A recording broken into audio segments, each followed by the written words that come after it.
Hello, ज्योतिष आध्यात्म में आपका स्वागत है। आज मैं आपको पूजा हमारा रोज़ मंदिर जाना पॉसिबल नहीं होता है, इसलिए हम अपने घर में ही छोटा सा भगवान का मंदिर बनाते हैं और उसमें रोज़ सुबह शाम दिया दीपक जला के पूजा करते हैं। इसी के बारे में मेरी जानकारी है कि हमें घर में किन बातों का सावधानी रखनी चाहिए, क्या नियम होते हैं पूजा के।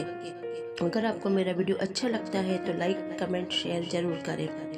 आपको अपने मंदिर यानी आपका मुंह पूर्व दिशा में होना चाहिए, इसलिए हमें ईशान कोण का चयन करना चाहिए। अगर आप फ्लैट में रहते हैं तो आपको ऐसी जगह देखना चाहिए कि जहां सूर्य का प्रकाश आता हो, और इस बात का ध्यान रखें पूजा का स्थान एक ही जगह होना चाहिए, उसे बार बार बदलना नहीं चाहिए।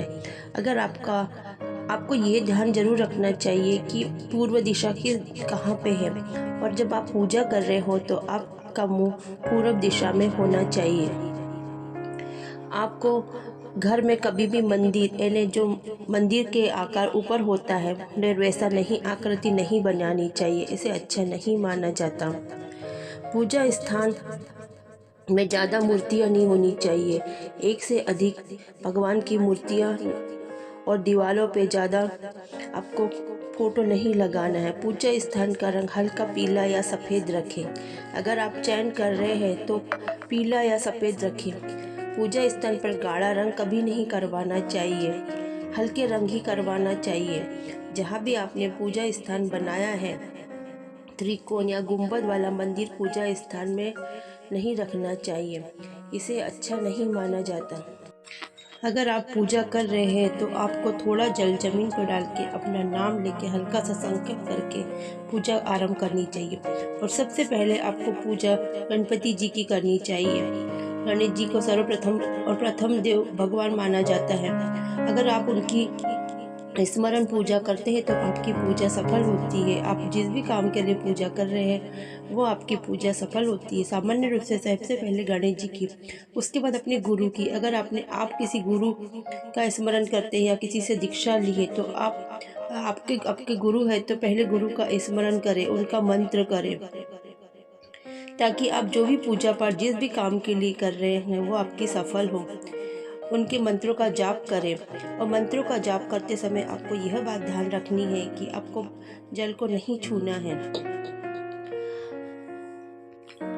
पूजा के अंत में आपको आरती करनी है भगवान की। आप आरती अंत में करिए, सबसे पहले आरती मत करिए।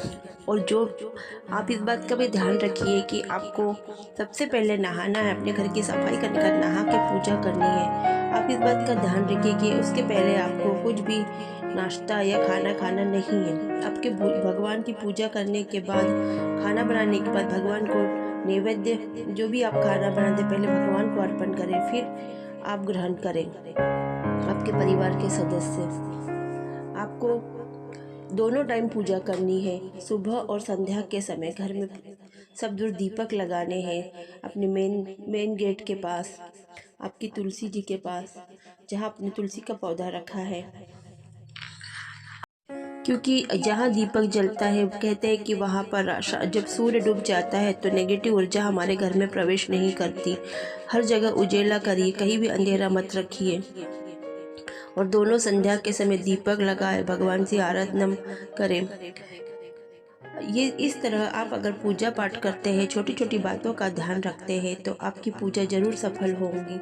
और जिस भी काम के लिए आप कर रहे हैं, जो भी आपको कष्ट, आपकी इच्छा भगवान जरूर पूरा करेगा। आपको पूजा करते समय इस बात का भी ध्यान रखना है कि आपको काले नीले कपड़े और सफ़ेद कपड़े नहीं पहनने हैं।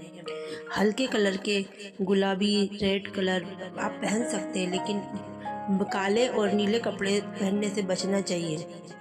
दूसरी बात, आपको सूर्य को अर्घ्य देना चाहिए। उगते सूरज को आप अर्घ्य देते हैं तो बहुत अच्छे है। तुलसी माता को जल दे,